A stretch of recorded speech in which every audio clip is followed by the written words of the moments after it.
दोस्तों, हमारे मन में एक प्रश्न हमेशा अवश्य रहता है कि क्या हमें दूसरों से सुख मिलता है या केवल दूसरे हमें दुख देने के लिए ही होते हैं। आजकल के इस जीवन में हम अपने जीवन की बागडोर दूसरे के हाथों में सौंप दी है, इसलिए हम कभी भी खुद से कुछ भी नहीं कर पाते। अगर आप अपने जीवन पर ध्यान देंगे तो आप ये भी समझ पाएंगे कि आपके आसपास रहने वाले लोग आपके जीवन को चला रहे हैं। आपको खुश होना है या दुखी होना है, ये सब दूसरों पर निर्भर करता है। आप इस बात का अंदाजा केवल इस सोच से लगा सकते हैं कि आप हमेशा दूसरों के बारे में सोचते रहते हैं। जितना आप दूसरों के बारे में सोचते हैं, उतना तो आप खुद के बारे में कभी नहीं सोचते। दूसरे क्या कर रहे हैं, वो किस तरह के काम कर रहे हैं, उनका व्यवहार कैसा है, वो सुखी हैं या दुखी हैं, अगर वो सुखी हैं तो क्यों सुखी हैं, ऐसी सारी बातें हम सभी के दिमाग में यूं ही चलती रहती हैं। इस तरह के कई विचार हमारे मस्तिष्क में लगातार उत्पन्न होते रहते हैं, जिस कारण हम अपने बारे में छोड़कर दूसरों के बारे में चिंता ज़्यादा करने लगते हैं, दूसरों के बारे में ज़्यादा सोचते हैं और इसीलिए हमारा सारा समय यूं ही निकल जाता है। यहाँ समझने वाली बात यह है कि हम दूसरों के बारे में सोचते हुए भी हमें ऐसा प्रतीत होता है कि हम खुद के लिए ही सोच रहे हैं, हम खुद को जान रहे हैं, हम अपने बारे में सोच रहे हैं और इसी को माया कहा जाता है। क्योंकि वास्तविकता हमारी आंखों के सामने होती है, लेकिन फिर भी हम उसे देख ही नहीं पाते, उसे समझ नहीं पाते और उस माया की जाल में हम यूं ही फंसे रहते हैं। इसी प्रकार हम अपने जीवन भर अपने लिए कार्य करते हैं, अपने लिए जीते हैं, अपने लिए स्वार्थी हो जाते हैं। फिर भी जीवन के अंतिम समय पर हमें ये प्रतीत होता है कि हमने तो अपने लिए जीवन जिया ही नहीं, हमने तो अपने लिए कुछ किया ही नहीं। सबसे बड़ा सवाल अब यहाँ पर ये है कि आखिर ऐसा क्यों होता है, जब हमने अपना जीवन खुद के लिए, खुद के बारे में सोच स्वार्थी तक बन गए, लेकिन उसके बाद भी हमारी सोच ऐसी क्यों हो जाती है। सब कुछ करने के बाद भी हम अपने लिए कुछ क्यों नहीं कर पाते। इसका जवाब बड़ा ही सीधा और सरल है, क्योंकि हम अपने लिए कभी जी ही नहीं पाते। हमारी खुशियाँ, हमारा दुख, हमारा व्यवहार, हमारा रहन सहन का तरीका सब कुछ दूसरों पर निर्भर करता है और हम इसी तरह इस बाहर की दुनिया में अपना पूरा जीवन व्यतीत कर देते हैं। और ये जो बाहर का जीवन है, ये सब कुछ हमारे मन का बनाया हुआ एक जाल ही है, जिसमें हम जीवन भर फंसे रह जाते हैं, इससे कभी निकल ही नहीं पाते। और यह एक ऐसा जाल है जिसमें फंसने के लिए हम दूसरों पर भी ये जाल लगातार फेंकते रहते हैं, ताकि हम दूसरों को भी इस जाल में फंसा सकें। जैसे एक पति अपनी पत्नी को फंसाने की कोशिश करता है, वहीं पर एक पत्नी अपने पति को फंसाने की कोशिश करती है। परिवार वाले एक दूसरे को, सारे सगे संबंधी भी एक दूसरे को फंसाना चाहते हैं। मित्र मित्र को फंसाना चाहता है, एक शत्रु अपने शत्रु को फंसाना चाहता है। तो क्या इसे ही जीना कहते हैं या इसे ही जीवन कहते हैं? जी हाँ, जब हमसे पूछा जाता है तो हम यही कहते हैं, हम अपने लिए ये जीवन जिया है, लेकिन वास्तविकता तो यही है, आपने अपने लिए ये जीवन कहाँ जिया है, आपने तो इसे बर्बाद कर दिया है। इस बात को साफ और स्पष्ट तरीके से समझने के लिए इस कहानी के माध्यम से समझते हैं। दोस्तों, एक नगर में एक युवक रहा करता था। वह युवक अपने जीवन से बहुत दुखी था, बहुत परेशान रहता था। अपने दुखों का कारण वह अपनी पत्नी और परिवार वालों को समझता था, क्योंकि उसकी पत्नी, उसके घर में हमेशा क्लेश होता था, झगड़े होते और हमेशा इधर उधर की बातें होती रहती थी। उसके परिवार वाले और उसकी पत्नी हमेशा झगड़ते रहते थे, जिस कारण से वह व्यक्ति हमेशा चिंतित रहता। उसे समझ नहीं आता कि आखिर वह अपने घर के क्लेश को किस तरह से दूर करे, अपने परिवार में होने वाले इन झगड़ों को किस तरह से खत्म करे। कभी कभी उसके मन में तो ये तक ख्याल आता मैंने इस लड़की से शादी न की होती तो शायद मेरे घर में शांति होती।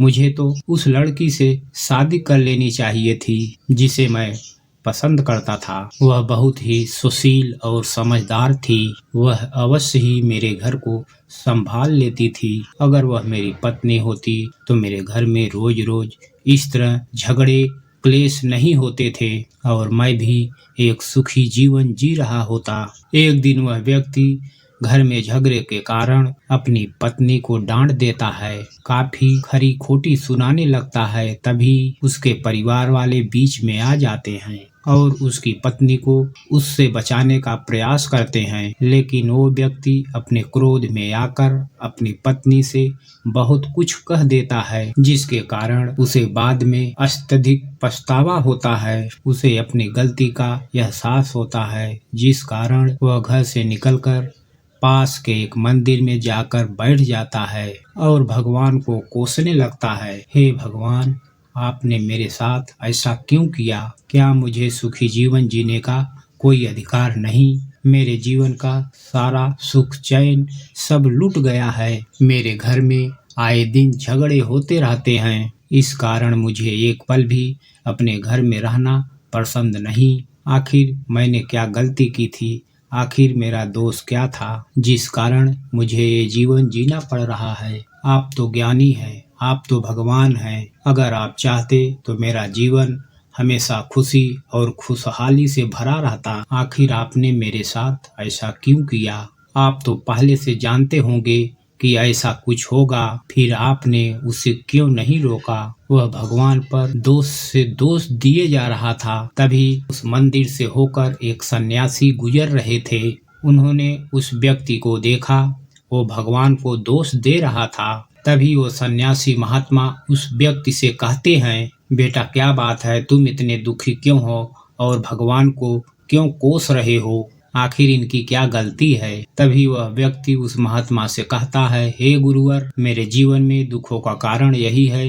ये तो सब जानते थे, फिर भी इन्होंने मेरी शादी उस लड़की से करवा दी, जिसके कारण मेरे घर में रोज क्लेश होता है, झगड़े होते हैं। मेरे परिवार वाले आपस में लड़ते रहते हैं। आखिर मेरे जीवन में इतना दुख क्यों है? तभी वह महात्मा उस व्यक्ति से कहते हैं, बेटा तुम्हें क्या लगता है तुम्हारे जीवन में दुखों का कारण कौन है? महात्मा का के सवाल का जवाब देते हुए वह व्यक्ति सन्यासी महात्मा से कहता है, हे गुरुवर, मेरे जीवन का सबसे बड़ा दुख मेरी पत्नी है, जिससे मेरी शादी हुई है, जिसके कारण मेरे घर में हर रोज क्लेश होता है, झगड़े होते हैं। यदि मैंने उससे शादी ना की होती, यदि मैंने उससे शादी की, यदि मैं शादी उससे की होती जिससे मैं प्रेम करता था, जिसे मैं पसंद करता था, तो मेरा जीवन सुख में होता, मेरा जीवन खुशहाल बना रहता। वह बहुत ही समझदार थी, वह सब कुछ संभाल लेती थी। तभी वह सन्यासी उस व्यक्ति से कहते हैं, जिसकी बात तुम कर रहे हो, जिसे तुम पसंद करते थे,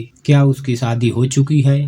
तभी वह व्यक्ति उस सन्यासी के बात का जवाब देते हुए कहता है, हाँ गुरुवर, अब उसकी शादी हो चुकी है और उसके 2 छोटे बच्चे भी हैं। तभी वह महात्मा उस व्यक्ति से कहते हैं, बेटा तो तुम मेरा एक काम करो, तुम आज ही उसके घर पे जाओ और ये पता करो कि शादी के बाद क्या उसका पति सुखी है। उस व्यक्ति ने महात्मा की बात मान ली। वह तुरंत ही उस लड़की के पास पहुंचा और उसके पति से भी मिला। उसने देखा कि उसके घर में भी यही हाल था, हर रोज झगड़े होते थे, क्लेश होता था, यहाँ तक कि उसके पति का हालत इससे भी ज्यादा बदतर हो चुका था। वह इतना देखकर तुरंत वापस आया। उसने उस महात्मा से कहा, हे गुरुवर, उसके पति की हालत तो मुझसे भी ज्यादा बेकार है। उसने तो अपने घर में तांडव मचा रखा है, एक पल के लिए कोई शांत नहीं है, हर पल केवल झगड़े क्लेश। ऐसे जीवन में भला कोई कैसे जीवित रह सकता है? कोई भला कैसे खुश रह सकता है? तभी वह सन्यासी उस व्यक्ति से कहते हैं, बेटा तब तो ये अच्छा हुआ तुम्हारी शादी उससे नहीं हुई, बल्कि तुम्हारे लिए तो वही लड़की अच्छी है जिससे तुम्हारी शादी हुई है। तभी वह व्यक्ति उस महात्मा से कहता है, नहीं नहीं गुरुदेव, मेरी जो पत्नी है वो भी काम की नहीं है। उसके कारण घर में हमेशा तनाव बना रहता है। दुख के कारण कोई किसी से खुश नहीं है। आप तो मुझे बस कोई ऐसा उपाय बता दीजिए जिससे मुझे मेरा जीवन सुखों से भर जाए, मेरे जीवन में और कोई दुख ना हो। तभी वो सन्यासी महात्मा उस व्यक्ति से कहते हैं, बेटा, इस संसार में कोई ऐसा व्यक्ति नहीं जिसके जीवन में दुख ना हो, और बिना दुखों के जीवन में क्या जीवन है। यदि तुम्हारे जीवन में दुख नहीं होंगे तब तुम्हें सुख का आभास कैसे होगा। उन महात्मा की बात काटते हुए वह व्यक्ति कहता है, नहीं नहीं गुरुवर, आप मुझे कोई ऐसा उपाय बताइए जिससे मेरा जीवन सुखों से भर जाए। मुझे अपने जीवन में और कोई दुख नहीं चाहिए।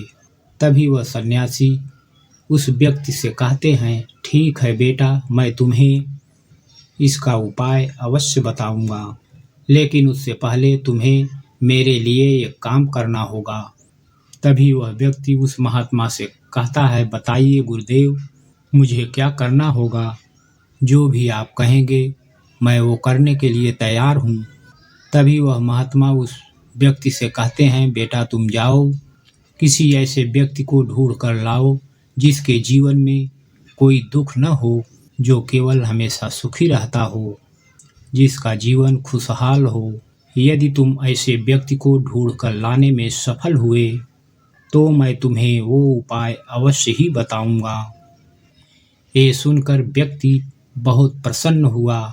उन सन्यासी से कहने लगा, बस इतनी सी बात है, मैं अभी जाता हूँ और किसी न किसी एक व्यक्ति को जरूर साथ में लेकर आता हूँ जो अपने जीवन में सुखी है, जिसके जीवन में कोई दुख नहीं है। वह व्यक्ति इतना कहकर वहां से चला गया। वह ऐसे व्यक्ति की तलाश कर रहा था जिसके जीवन में कोई दुख ना हो, हमेशा खुश रहता हो, जिसका जीवन खुशहाली से भरा हो। ढूंढते ढूंढते काफी समय बीत गया। रात का समय हो चुका था। उसने हर छोटे से लेकर बड़े व्यक्ति की तलाश की, लेकिन उसे अब तक कोई भी ऐसा व्यक्ति नहीं मिला था जिसके जीवन में केवल सुख हो, जिसका जीवन केवल खुशहाल हो। काफी देर तलाश करने के बाद वह काफी थक चुका था, जिस कारण उसने सोचा, आज मैं घर वापस चला जाता हूँ, लेकिन कल मैं फिर इसी तलाश पर निकलूंगा। कोई न कोई ऐसा व्यक्ति मुझे अवश्य मिल जाएगा जिसका जीवन सुखों से भरा होगा, जो अपने जीवन को खुशहाली से जी रहा होगा। इतना सोचकर जैसे ही वो घर की ओर बढ़ता है, तभी उसे एक व्यक्ति की आवाज सुनाई पड़ती है जो जोर जोर से हंस रहा था। वह व्यक्ति उस आवाज का पीछा करते हुए हंसने वाले व्यक्ति के पास पहुंच जाता है। जब उस व्यक्ति के पास पहुंचा तो उसने देखा एक पेड़ के नीचे एक गरीब व्यक्ति बैठा हुआ है, जिसके पास कुछ भी नहीं है। वो फिर भी जोर जोर से हंस रहा है। पहले तो उस व्यक्ति को लगा ये कोई पागल होगा, क्योंकि इसके पास तो कुछ है भी नहीं, फिर भी ये खूब जोर जोर से हंस रहा है।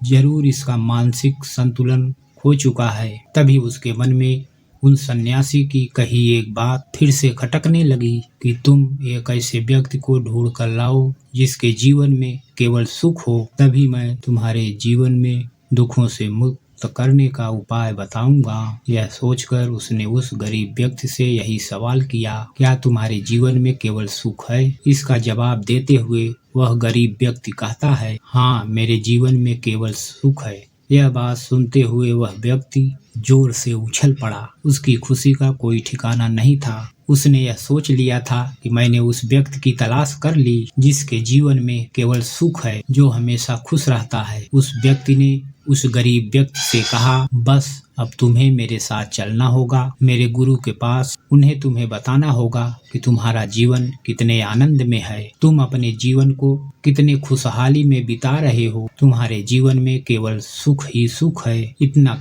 कहकर वह व्यक्ति उस गरीब व्यक्ति को लेकर अपने गुरुदेव के पास आ गया। उस गरीब व्यक्ति को देखते ही वह सन्यासी उस गरीब व्यक्ति के चरणों में गिर पड़े और दोनों हाथ जोड़कर उनको प्रणाम करने लगे। वह व्यक्ति ये सब देखकर बड़ा आश्चर्यचकित रह गया कि आखिर ये सब क्या हो रहा है। ये तो एक गरीब भूखा व्यक्ति है, भला गुरुदेव इसके चरण क्यों छू रहे हैं? तभी वो महात्मा उस व्यक्ति की इस शंका को दूर करते हुए कहते हैं, बेटा, ये तो मेरे गुरु हैं। तभी वो व्यक्ति कहता है, हे गुरुवर, जैसा आपने कहा था कोई व्यक्ति ढूंढ कर लाओ जिसे हमेशा खुशी ही हो, तब आप हमें मेरे दुखों से मुक्त कर देंगे। तभी वो गुरुवर उस व्यक्ति से कहते हैं, बेटा अगर तुम अब ये जानना ही चाहते हो तुम अपने दुखों से किस तरह मुक्त हो सकते हो, उससे पहले तो तुम ये जान लो कि मेरे महागुरु के जीवन में हमेशा सुख कैसे रहता है।